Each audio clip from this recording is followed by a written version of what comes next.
I'm now going to sum up the most important points Mises makes in the section titled Ends and Means.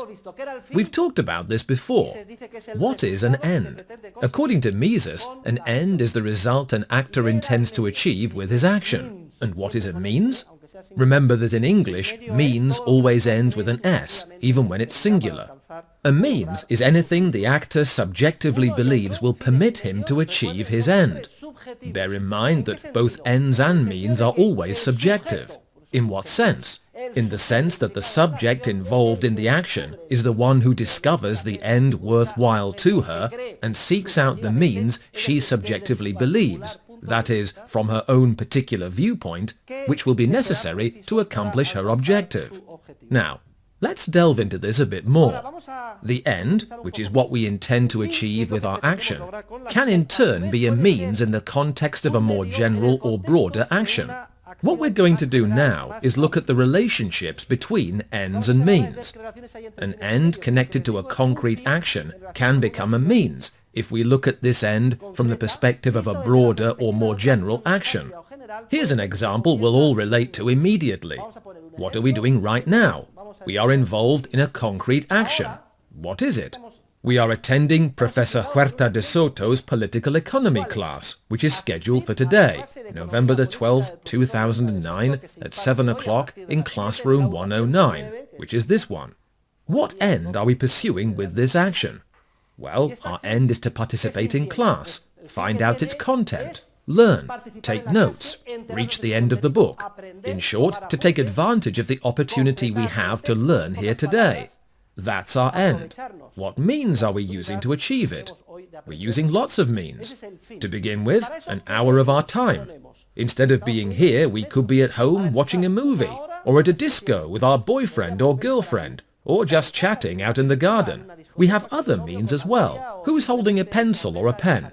Please hold it up. That's another means. And I don't see anyone naked. Has anyone come to class naked? No, we're all dressed. Another means. You're also using desks to lean on, and paper. There are countless means. And if you notice, the professor is wearing 2 microphones. And there is a mysterious man over there with a camera. Many means are helping us achieve our end, which is to take advantage of this class. Now, if we consider our end in the context of a broader action, our end of taking advantage of this class becomes a means. For example, the end of successfully completing this school year. The school year concludes in June, and to move on to the next year, we must first pass all our subjects, and one of the means of achieving that end is to attend class. Thus we see that what was an end in the context of a narrower or more limited action becomes a means in the broader context of a more general action, which is to successfully complete the school year. And in turn, this end, to successfully complete the school year, becomes a means if we consider that we are at the same time involved in another broader action, which is to obtain our degree. There are students here from 2 different majors. Some are pursuing an undergraduate degree in audiovisual sciences. Others are completing the official master's degree program in Austrian economics. Well, from the perspective of obtaining our undergraduate degree or our master's and getting a job, the end of successfully completing this school year becomes a means. So we see that in light of a broader action, all ends become means. For why do we want to obtain our degree? One end many of you may share is to carve out a professional future for yourselves and make an honest living in the years to come. To accomplish that end, one means is to complete your degree with flying colors. Ladies and gentlemen, I have a practical task for all of you. You can see that each end becomes a means when we view the end from the perspective of a broader action. Well, let's take this to the extreme. I'd like you all to think about what your ultimate end is in light of this logic. Please write 1 page about it and turn it in to me next Monday. Haven't we just said that an end becomes a means in the context of a broader action, which is connected with another more general end, and so on? Well, think about what your ultimate end is. We've seen how an end becomes a means. There is a relationship in the other direction as well, because means can affect a more general end. How many times have we heard the expression, the end does not justify the means? I'll give you a dramatic example. Let's say my end in life is to make the Basque country independent. That's what I subjectively value the most. And as economists, we can't criticize that, because it is the acting subject who determines the ends. Now I look for means. I choose kidnapping, shooting people in the back of the head. Someone might say to me, "Don't be a thug. The end does not justify the means." Is there a conflict here between ends and means? If we just think about it a little, we realize that there is not. There is a conflict between different ends, because the goal of respect for life and liberty is a value in itself, and a very important one. And if we compare it to another end, a political end like gaining the benefits of a supposed independence, etc., what we see is that there is a conflict between ends. When we say the end doesn't justify the means, what we're really doing is concealing a conflict between different ends. And many people might make the following subjective valuation. The independence of the supposed country does not justify taking the life of one single innocent person, for example. Remember that by definition, means must be scarce, because if they're not scarce, the actor doesn't take them into account when he or she acts. I gave the example of air. We're all breathing the air now, because no one considers the air scarce in relative terms when it comes to attending class this afternoon, which is the action we're all involved in. This is the current historical situation. There is no guarantee that it won't change in the future. Only those goods which the actor subjectively views as scarce become means. And scarcity is a subjective concept, not an objective one. It is something the actor determines. In other words, when the actor believes he or she lacks sufficient goods to achieve all the ends desired, scarcity arises. The moment scarcity arises, human action becomes involved. We must act creatively and entrepreneurially. And here we see a paradox. As long as a good is considered free, we don't act entrepreneurially. No one here is worried about the air we're breathing. The moment a good becomes scarce, we put all our entrepreneurial creativity into action to try to overcome the scarcity as far as humanly possible. And then, paradoxically, a much greater quantity of that good is produced. During the time of the Altamira caves 30,000 years ago, the vast majority of the resources in Cantabria were free. There was a very sparse population of people, and they lived in caves, though they went out and they had totally free access to the land, the bison. Today, if you fly over Cantabria, you'll see that everything is private property. Everything is divided into plots. Everything is scarce. Nevertheless, there is infinitely greater wealth in terms of the number of inhabitants, goods, services, cows, etc. As soon as a resource which was free becomes scarce, it is essential to bring in entrepreneurial creativity, economic allocation, and property rights. At that moment, problems of scarcity tend to be resolved. If the continental shelves, the sea, schools of fish, etc. start to become scarce, what is imperative is not that the UN go and declare that they are public and must be allocated by administrative law, bureaucrats and governments. If we simply extend private property, the principles of a market economy, and entrepreneurial creativity to those resources, the problems will be solved. When elephants were declared a protected species, they disappeared. They were the victims of poachers. But in those areas or countries where elephants have been privatized, elephant populations are thriving. They are the private property of the tribes in the areas or reserves where they live. The tribes tap this very valuable resource themselves.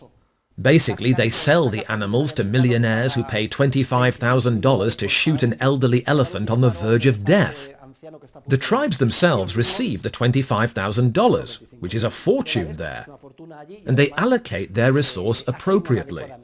In other words, they prohibit the hunting of young elephants, females, etc. So the former poachers have become proud owners. I could also mention goose barnacles.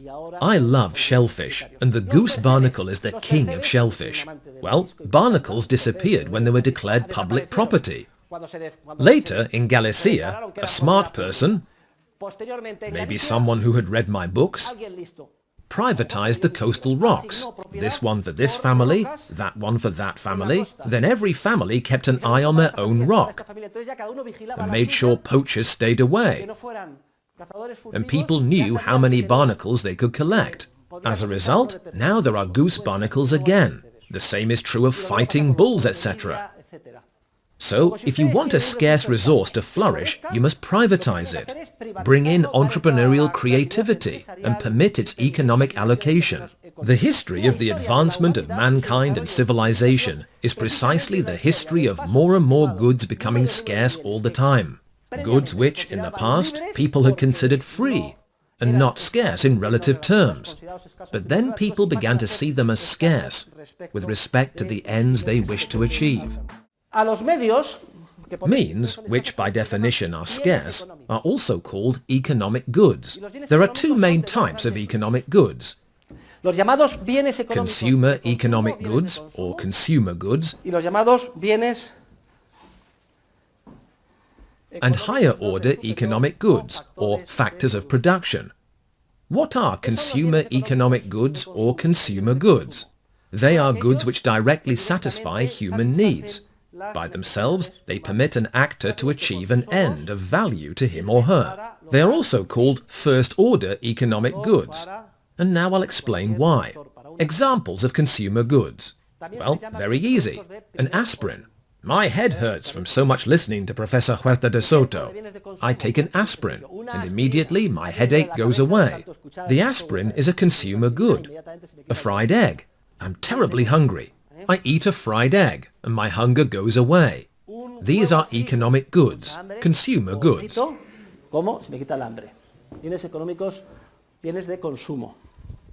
And what are factors of production?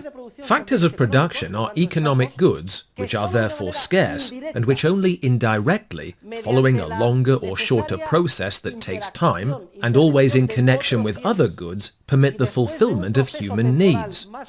Notice what a large difference there is between the two types of economic goods. Consumer goods satisfy human needs directly and immediately. In contrast, factors of production always require the additional involvement of other goods and a production process that takes time until they eventually develop into a consumer good.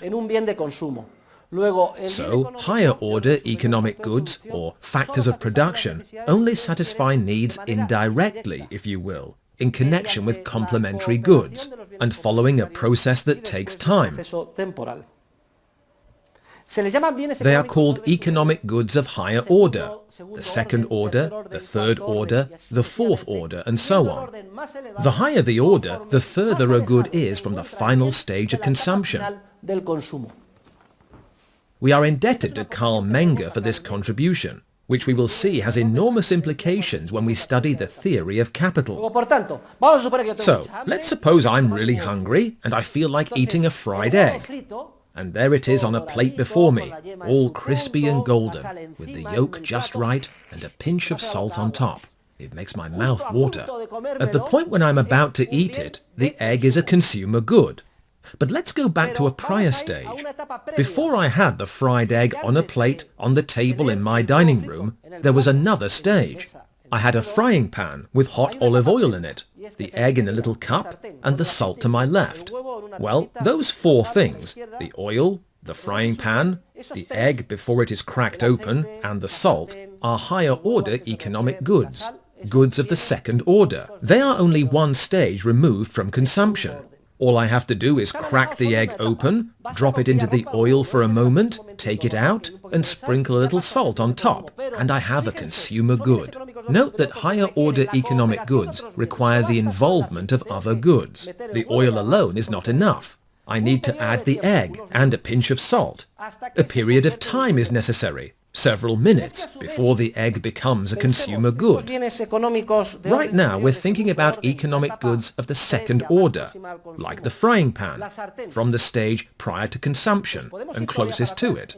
But we can go further back and imagine a sheet of steel in the corresponding factory, where a machine is going to squash it into the shape of a frying pan. Well, there is a block of steel and a machine that shapes it. They are higher order economic goods, goods of the third order, and they are more distant from consumption. Two machines are required to shape the steel so it can be sold as a frying pan. We could continue to trace back through the stages until we arrived at the economic good of the highest order, recently extracted iron ore at the mine entrance before the ore is taken to a blast furnace and converted into steel. It's very important that you grasp this philosophy of the production process as a set of successive stages, in each of which goods take the form of economic goods of a different order. This is important because when we study the theory of prices, we will see that as human beings subjectively value consumer goods and exchange them, they determine market prices for them, for the fried egg in this case. We will also see that the moment they do so, they indirectly determine the price of the steel, the oil, the salt, and the unbroken egg through complex mechanisms, market forces driven by entrepreneurship. In other words, the price, or the valuation, to put it in more general terms, of the factors of production is ultimately determined by the value actors attach to the consumer goods these factors of production help to produce. Therefore, if iron has value, if steel has value, if coal has value, if electricity has value, it is simply because through different combinations, highly complex processes, and longer or shorter time periods, they eventually develop into consumer goods, which actors value and which do directly satisfy human needs. I'd like to wrap up my comments on this section by mentioning services. Traditionally, services are defined as non-material economic goods.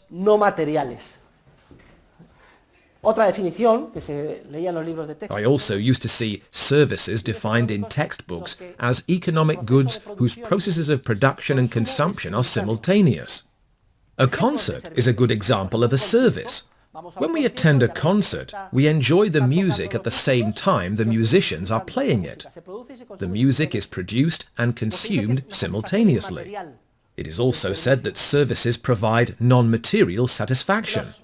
Mainstream textbooks offer the following examples of service: concerts, haircuts, and financial services like life insurance, etc. But if we reflect a little on that classification, which has become accepted in economics, we see that it is arbitrary, that there is no rationale behind it. What is it that actually gives me satisfaction? Is it the fried egg as a thing? No. It's actually the experience of eating it, chewing it, swallowing it. Nom nom. In the end, it's a subjective sensation or feeling, just like with a car. It's true that if I buy a car as a consumer good, I can touch my car and say, what a beautiful Rolls-Royce I have, or Bentley, like the professor's, hand-painted with 5 coats of gold paint. The neighbours must be green with envy, etc.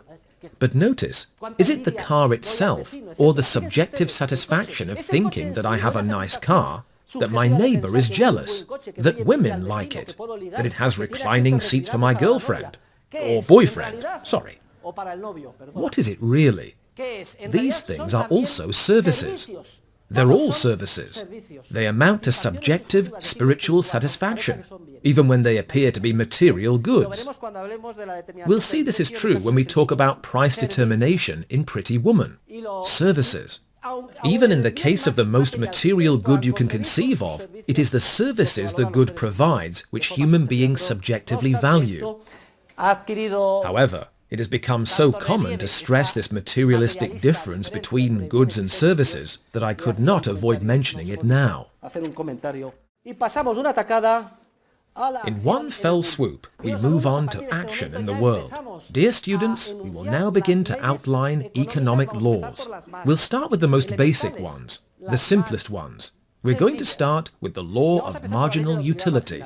To study this law, we'll imagine an action, but one that does not require the involvement of more than one human being.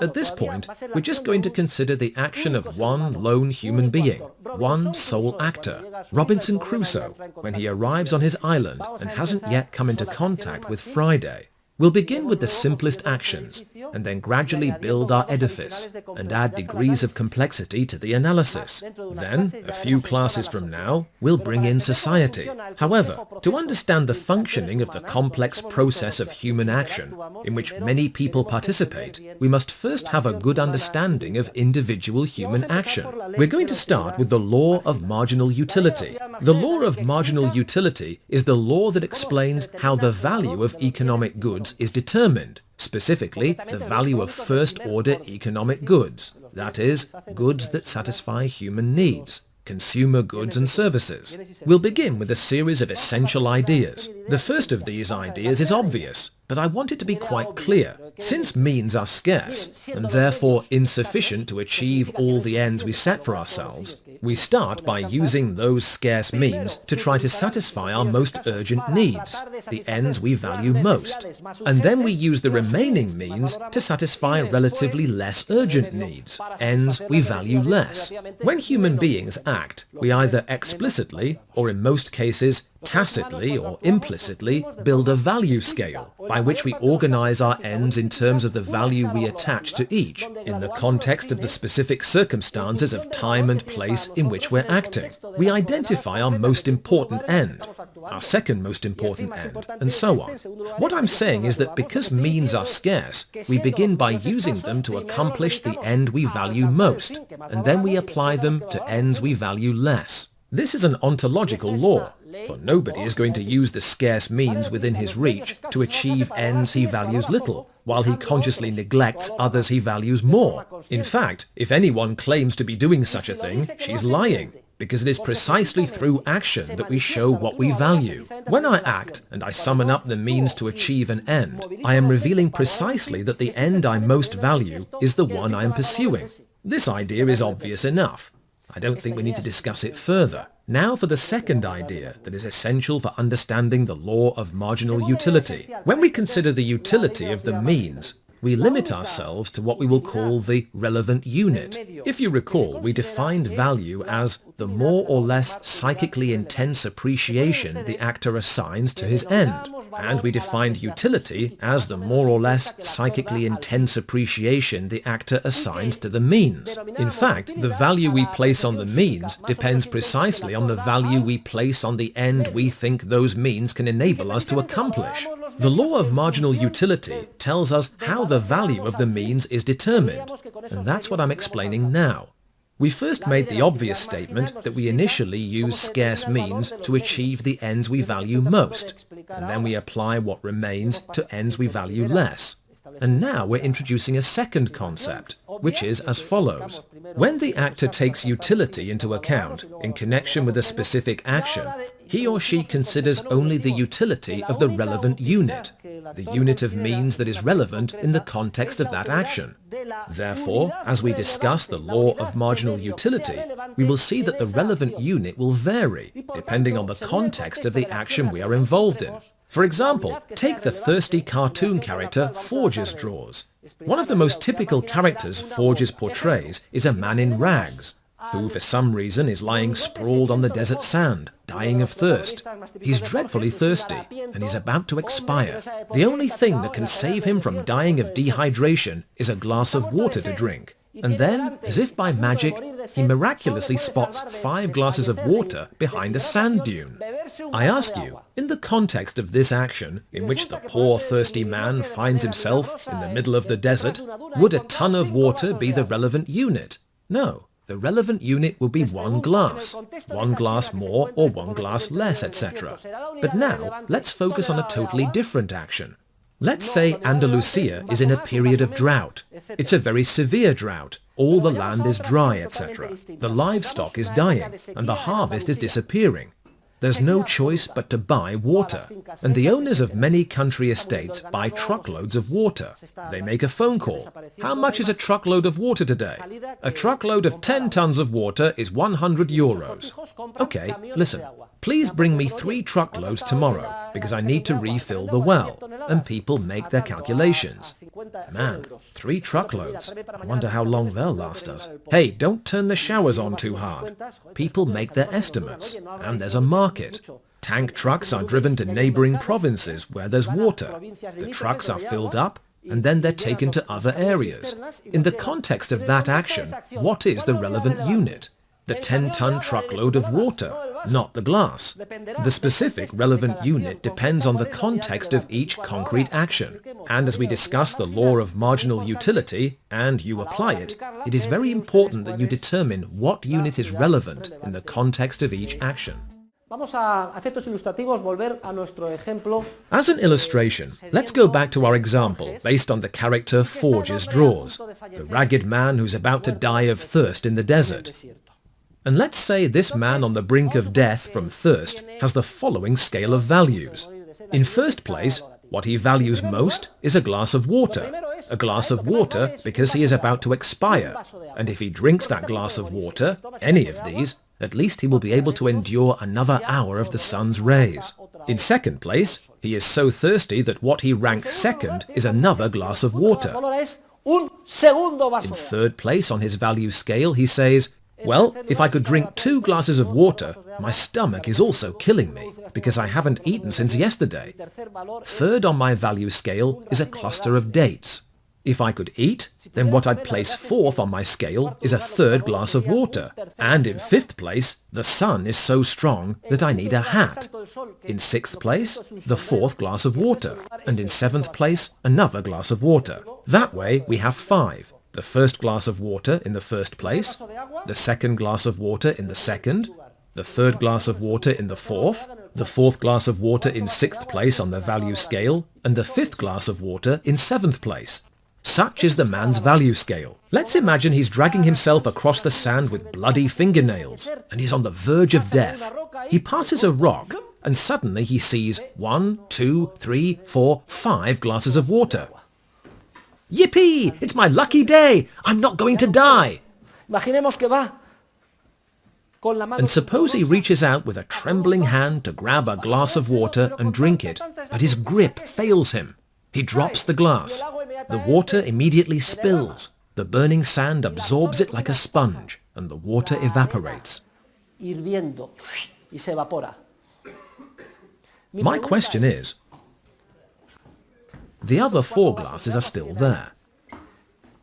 What satisfaction has he lost because the water from that glass has spilled? Has he lost the satisfaction of achieving his first end? No, because he still has 4 glasses left. The satisfaction of achieving his second end? No, not that either. His 6th? Not that either. If a glass spills, he loses the satisfaction of achieving his 7th end. Everyone sees that clearly, right? And it makes no difference whether the glass that spills is this one or this one. He loses only the satisfaction of achieving his 7th end. Maybe the glass that falls is this one.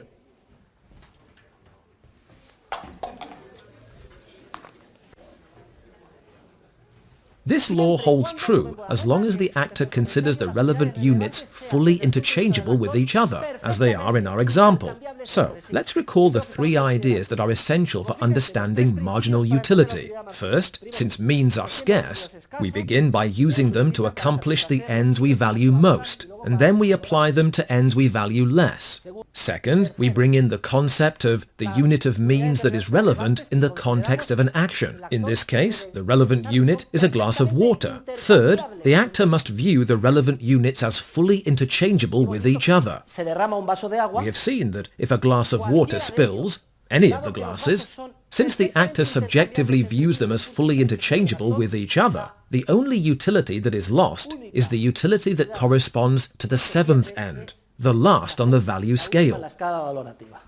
The very last. We're about ready to understand marginal utility. I'll give you another example. Suppose the thirsty man has 4 glasses of water, se los encuentra. which he found behind the rock. Now, suppose I show up with a glass of water. I've spotted him a mile back, dying of thirst, and I say, "You poor devil, I've brought you a glass of water as a gift. Here, take it." Now, instead of 4, you have 5. Cuatro tienes uno más. What utility does the actor gain as a result of the gift? The utility of the first and most valued end on his value scale? No. Nor that of the second, nor this one, nor this one, because he already had 4.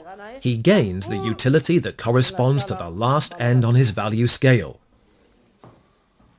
Now we are ready to present the law of marginal utility. The law of marginal utility explains how the subjective value of any unit of a good is determined. Any relevant unit the actor views as fully interchangeable in the context of an action. El valor de cualquier unidad de bien aislada. The value of any isolated relevant unit the actor considers fully interchangeable La utilidad is determined by the utility the last unit of that good provides on the actor's value última scale. unidad en su escala valorativa de ese bien. Repito, la I ley de repeat, utilidad marginal, according to the el law valor of de marginal utility, the value of each and every unit of a good available to the actor, each of the relevant units viewed as fully interchangeable with each other, any isolated unit, corresponds to the value the actor attaches to the least valued unit of that good on his or her value scale. In other words, the value the last available unit enables the actor to obtain. De hecho, utilidad marginal es una In traducción. fact, the term marginal utility is a translation of the German word Grenznutzen. Margen, borde. Nutzen, utility, Grenz, border, margin, edge. We owe this term to Visa, a second-generation Austrian economist. In short, the utility of the last units available is what determines the value of each and every one of the isolated units available to the actor.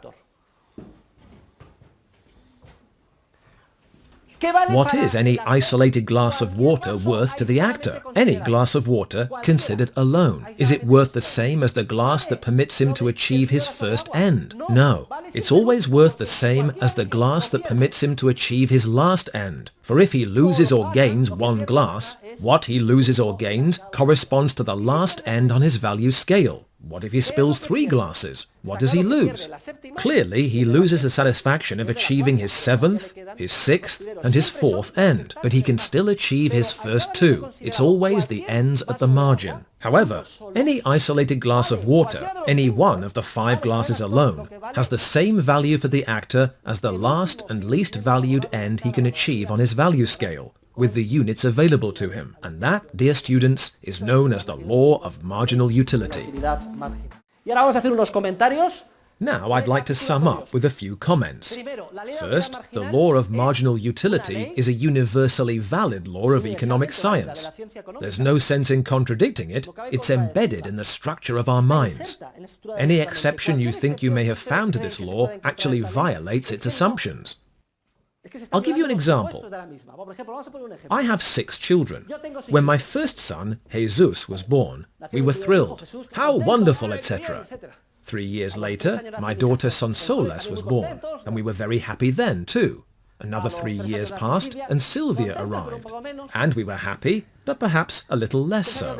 After 3 more years, Juan was born, and by that time, my wife was getting a little fed up.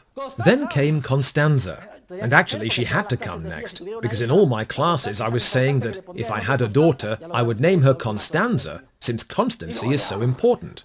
You'll see what I mean in our last class of the year. Then along came Santiago. We just gave him a kick in the pants. Not another one. Is that not the way it is? Yes, because the more units there are, the lower the value of the last one. Marginal utility always diminishes. As the number of units relevant to the action in my example rises, and what was the other condition? That they be fully interchangeable with each other. As the number of units rises, marginal utility tends to fall. What's wrong with my example of children? which of the two assumptions is not met? The second one, because children are not fully interchangeable with each other. That's why mums say they're equally happy with all their children. Well, with a few exceptions. Children are not fully interchangeable. But suppose they were fully interchangeable. If I have 5 glasses, 6 glasses, 7 glasses, 8 glasses, any one of them is worth less to me as their number increases. For example, Mrs. Imelda Marcos, the former Philippine First Lady, the wife of the late dictator. There was a revolution, and the people ousted him. And when they got to the presidential palace, they entered the First Lady's suite. And all the papers printed that what struck them most was that she had 500 pairs of shoes in her closet. So, my question is, did Mrs. Imelda Marcos value her shoes highly? I mean, if a cleaning lady had swiped a pair, would Mrs. Marcos have suffered a lot? She would have had 499 pairs left after all. And if someone gave her a pair, did it make her really happy? Marginal utility diminishes. As the number of units rises, any particular unit is valued less and less, as long as the units are fully interchangeable with each other. If this condition is not met, imagine Mrs. Marcos had 500 pairs, but she had the Sunday shoes, or the shoes the dictator gave her on their wedding day, and she valued those more than the others. In that case, the law is not applicable, because the condition that the units be fully interchangeable is not met. Take my closet, for example.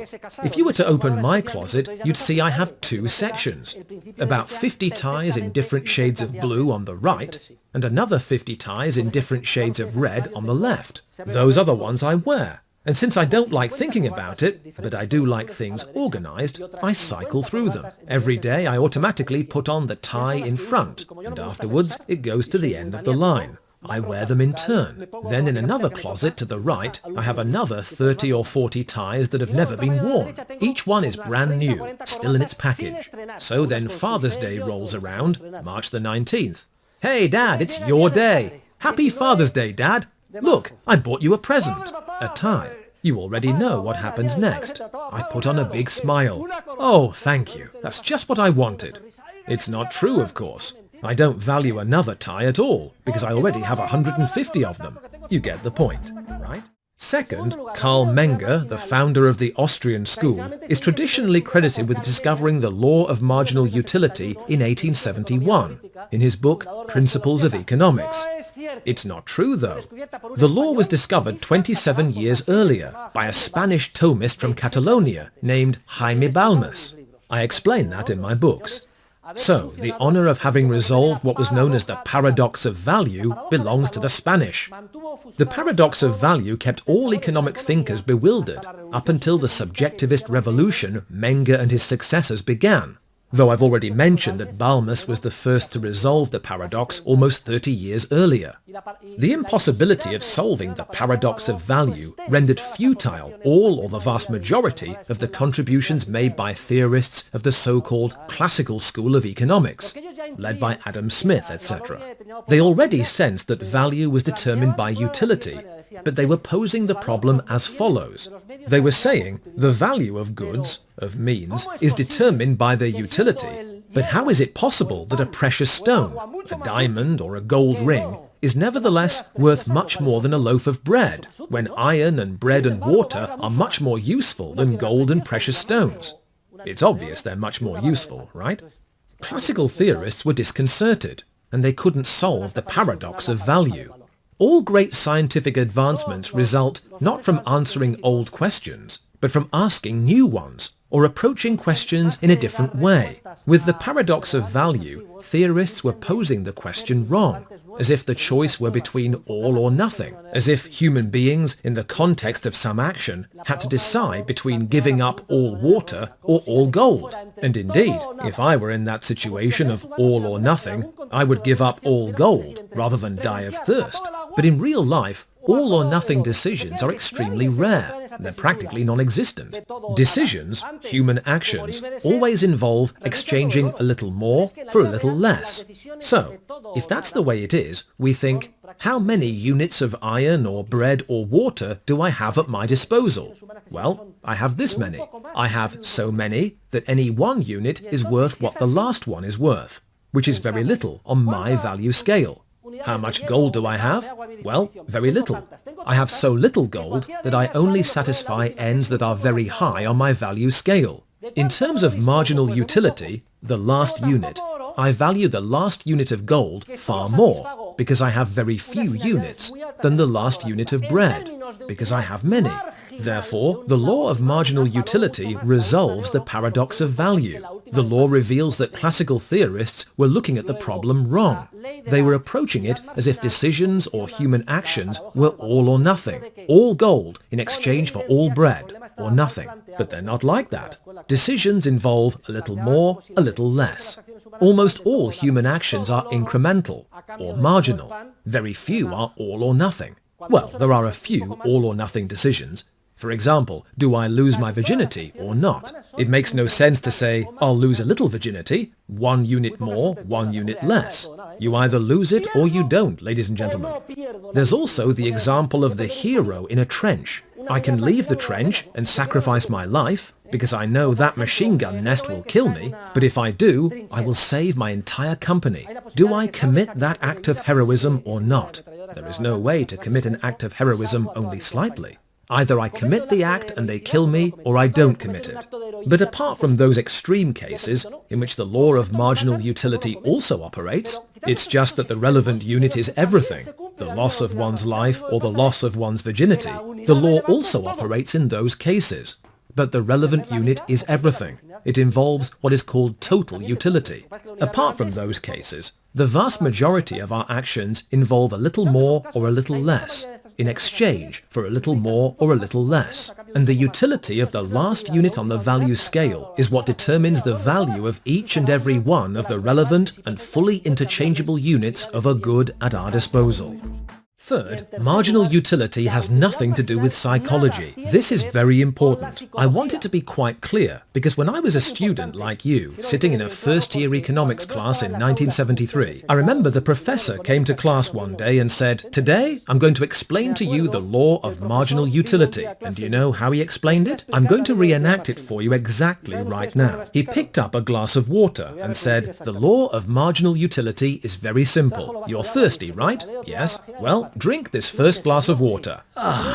Was it satisfying? Good. Drink the second glass. Was it satisfying? Yes, but not as much as the first one, right? Now drink the third. Oh, well, it's a little satisfying, but not so much. Now drink the fourth, the fifth. No, I don't want any more. Now you drink the water. Now the sixth glass. Well, you can all see that utility is decreasing. Then he picked up a piece of chalk and said, "This is what happens with utility. It diminishes." And everyone was convinced, and the course went on from there. Well, fiddlesticks! The law of marginal utility is not something that arises from inner mental sensations, nor is it a law of psychology, nor is it a law of satiety. It is a strictly praxeological law. In other words, it is part of the logic of human action, which has nothing to do with the mental sensation of satiety. It is not an empirical law, as my professor awkwardly tried to present it to me 40 years ago. It's not that I experience that water satisfying my thirst less and less until it even disgusts me and marginal utility becomes negative. No, it is a law that is strictly part of the logic of human action. It is included in the structure of means and ends. Ends being whatever they are, and means being scarce, the actor begins by using the means to achieve the ends he values most, and then ones he values less, and therefore of the units of means at the actor's disposal, which he considers relevant in the context of his action, and fully interchangeable. Any one unit is worth what the last one on his value scale is worth to him, regardless of satiety, psychological considerations, etc. And this is a universally and apodictically valid law. It applies whenever a human being pursues ends and seeks out means to achieve them.